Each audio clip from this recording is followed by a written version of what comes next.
So welcome everyone. Thank you very much for joining us this morning. And again, a special thank you to Raya Meltz that is helping us here to stream the video live on Facebook and on Zoom. So thank you very much again. And today we're going to be discussing the topic of our parasha. Our parasha is Parshas Eikev. The Torah talks about V'haya Eikev tishme'un Eisa mishpatim ha'ela u'shmartem v'asisem oisam v'shamar Hashem Elokecha lecha es habris v'es hachesed. Basically what our parasha is starting and telling us is that if we will keep the mitzvahs and do what Hashem commands us, then we will get a reward that Hashem will provide us with whatever He promised in His oath to Avraham. We all remember that quite a few parashas ago in Parshas Bereshis, the Torah talks about the oath between Avraham and Hashem. There was a kind of an alliance, a kind of an agreement between both of them, where Hashem says, I will take care of your children. I will take care of your descendants. And Avraham Avinu is prepared to serve Hashem for that same reason. And in our parasha, Hashem tells us, "V'haya eikev tishme'un." If you will listen to my mitzvot, then I will make sure to keep this oath between me and Avraham Avinu and basically take care of you, the Jewish people. So there are two explanations to the word Eikev. V'haya Eikev tishme'un. Eikev means literally in English, in Hebrew, it could be two words. Eikev is because, which means because you will keep the mitzvot, then I'll keep the oath. And another explanation to the word Eikev is an ankle, an akev. In Hebrew, we say an ankle is called an akev. And what does that mean? What's the idea behind an ankle? So there's two very interesting explanations. Eikev, Rashi brings that Hashem is specifically asking the Jewish people, please observe the ankle mitzvot. What is an ankle mitzvah? So Rashi explains, there are big mitzvot that we all love to do, we all like to do, and we make sure that it's all done in the best way, such as Sukkot, right? We all go and we make sure we have a sukkah ready from Yom Kippur. You see people building the sukkah, and you see people buying their lulav and esrog. They make sure that it's the best esrog. You see the people checking it from each side and making sure that it's completely clean and it looks that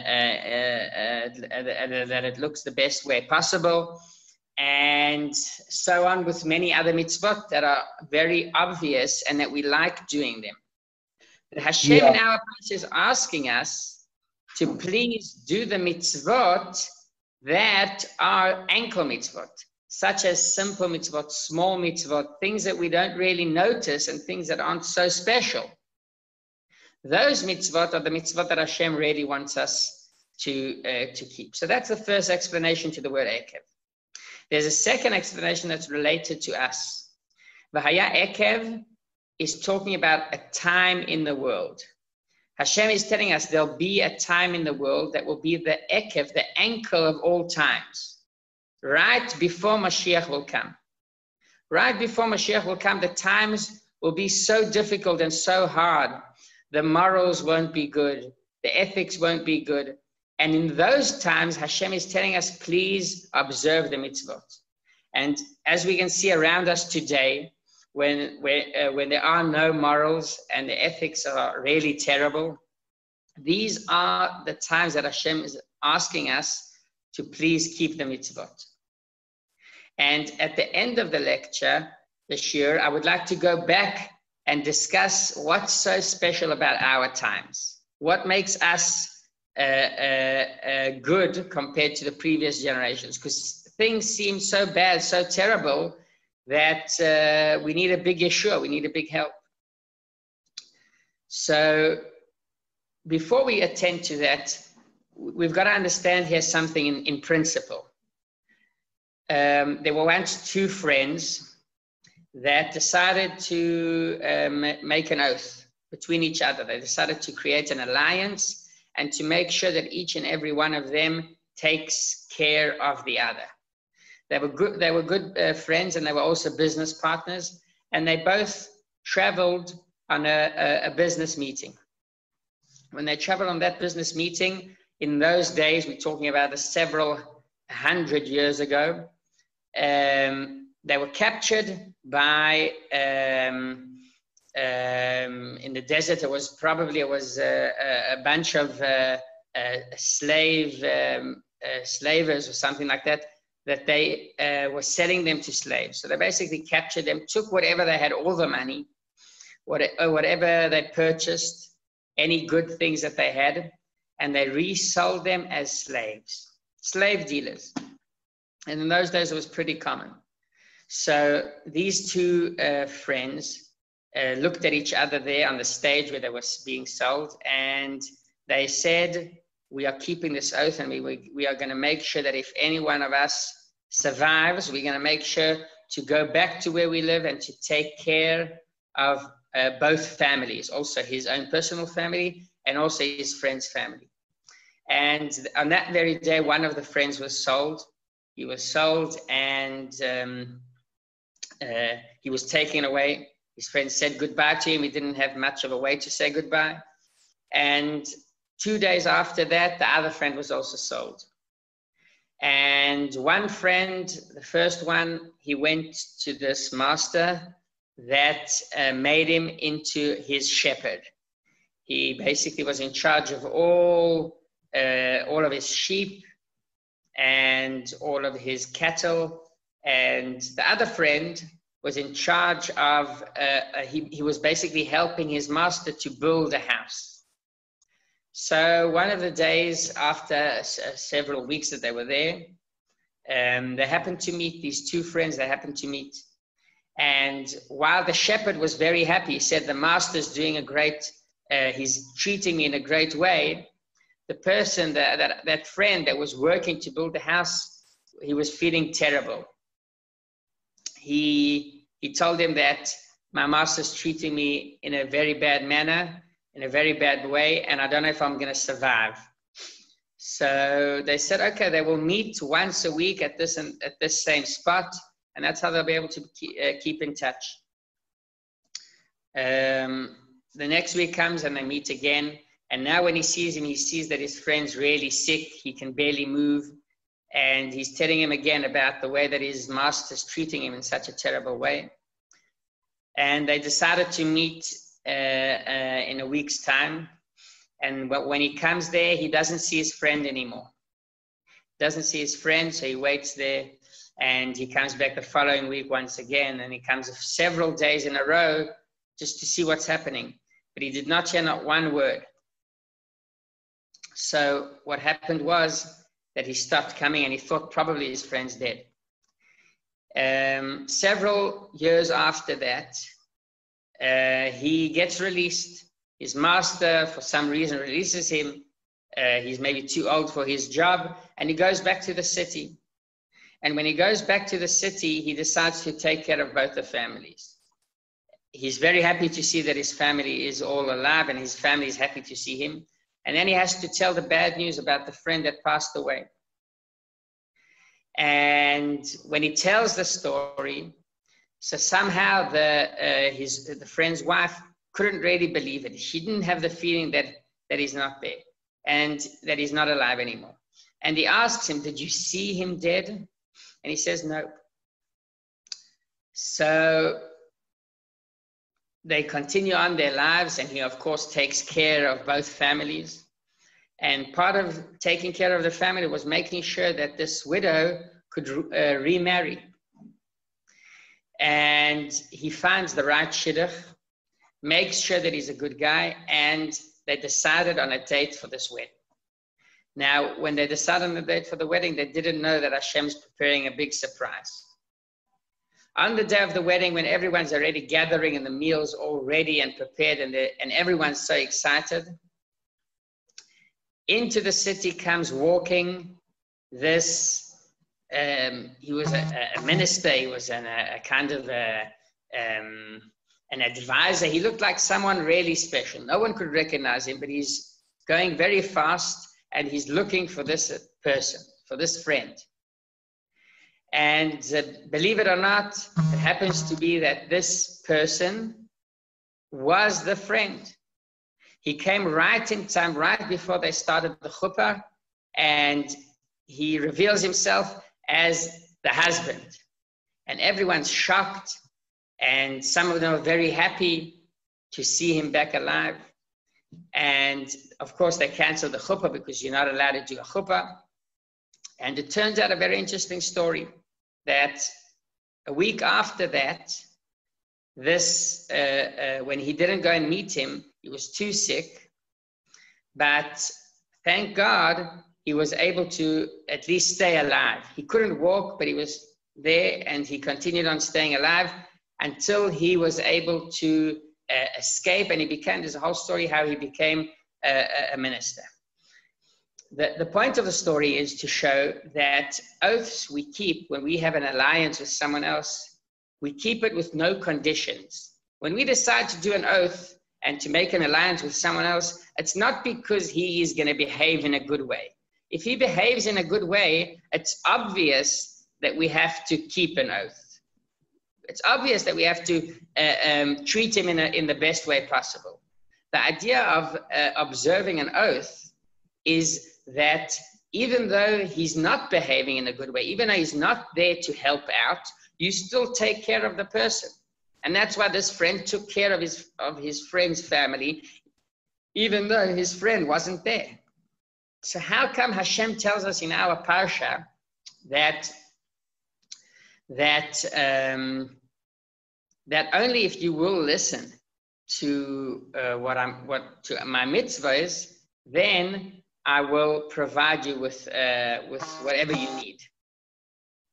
So this is an interesting question, and the Rebbe brings a very interesting answer. The Rebbe says that that the whole idea of an oath between us and Hashem is an important thing, but nevertheless, Hashem would still want us to do the mitzvot. And why? It's because Hashem truly loves us. When we say that Hashem has a true love to us, it's not only that He'll provide us with whatever we need. He will provide us with what we need in the best way possible, which means that Hashem will take care of us in a way that we will feel comfortable. And as we all know, it's not comfortable to receive free gifts. When someone gets something for free, he feels like he's not worthy of it. He feels uncomfortable receiving such a thing. Everyone likes to earn what they get. Everyone wants to feel that they really are worth what they're receiving. In the Aramaic, it's called Nahama de Kisufa. Free bread is a bread of embarrassment. It's an embarrassing bread. And that's basically the idea behind the reason for Hashem asking for us to do the mitzvot, and then He'll give us the rewards, the oath that He promised to Avraham. Because He wants to make us feel good. And as we all know, there are a few levels in giving charity. When you give charity to someone, you can give it to him in his face, which means he comes and asks, or you go and you give it to him in his face. But he feels he's very embarrassed that he has to accept charity, that he has to accept gifts. So there's a few levels. One level is giving it to him without him knowing. He doesn't even know that he's getting. And as we know, several stories about big rabbis that they used to hide underneath the door. They used to send to poor people without them knowing that they are getting money from someone to make them feel comfortable. That's why Hashem also wants us to be comfortable. He wants to give us the reward, and He wants to make sure that He is observing the oath that he told Avraham, that he promised Avraham, but he wants to give it to us in a way where we actually feel comfortable with. And this reminds me about a very interesting story about one city, one shtetl, several years ago in Europe. There was the rich man of the city. The rich man of the city, he was very stingy. He did not share his money with anyone. And people knew even not to ask from him. They said, we're not going to ask from this person money. If someone asked from him money, he used to tell them, go work. What are you asking me for? So basically, this rich person was known, and no one liked him. They didn't respect him. He didn't receive aliyot in the shul. And everyone, even the rabbi of the city, didn't really respect him. They thought he was such a terrible person. Okay, this is how the city was going on for several years. And then at a certain point, this rich person passed away. He passed away, and his children even left the city. They came back just to deal with his burial. But they left the city. They couldn't take the embarrassing feeling of being his son, his children. And they left the city. So the funeral was with not much respect. They could barely gather a minyan together. And basically what happened was that everyone was happy that finally this rich person is not part of the city anymore. Okay, that happened on Tuesday. Friday comes, and the rabbi of the city suddenly knocks on the door. This woman with 2 children comes in, and she says, Rabbi, unfortunately, I don't have how to buy food for Shabbos. I don't have money. So the rabbi says, well, here, let me help you out this Shabbos. Take a few coins. And several minutes after that, another person comes in. It's an old person, a sick person, and he says, I don't have how to buy food this week. And the rabbi sees that many, many people are coming to his door, and something didn't seem right. The rabbi went to ask around, and they asked all of these people, what exactly happened? Why don't you have something to eat today? So they said, well, listen, every Friday we used to accept to our door without noticing who gives it to us. We used to accept an envelope with a few coins that provided us food for the whole week. And the rabbi started doing a bit of thinking, and he came to the conclusion that probably this rich man was in charge of that. This rich man was a very, very big tzaddik. He gave the charity matan baseter in a hiding. He didn't give it in a public way to make people embarrassed. He gave it to them in a way where they would feel comfortable. They didn't even know who's giving it to them. And he did all of this with big, big modesty. This is an amazing story that can teach us a lot. But the point that I want to bring out of the story is that when Hashem provides us with whatever he promised in the oath to Avraham, he makes sure to give it to us in a way where we can feel comfortable. In a way when we can feel that we actually deserve it. Because when we observe the mitzvot, we have a feeling like we actually deserve what Hashem gives us. But we must always remember that nevertheless, Hashem always takes care of us. Even if we don't behave in the best way possible, Hashem still takes care of us and makes sure that we actually get what we want. But he cares of us, and the true kindness of Hashem is that he also cares about the way we receive it, that we would receive it in the best way possible. Thank you very much for joining our shiur today, this morning. And hopefully we'll see you tomorrow again, 9:30, for a short shiur about either the Pasha or another interesting topic that we have. So have a great day. Thank you very much. And thank you once again to Raya Meltz. Thank you.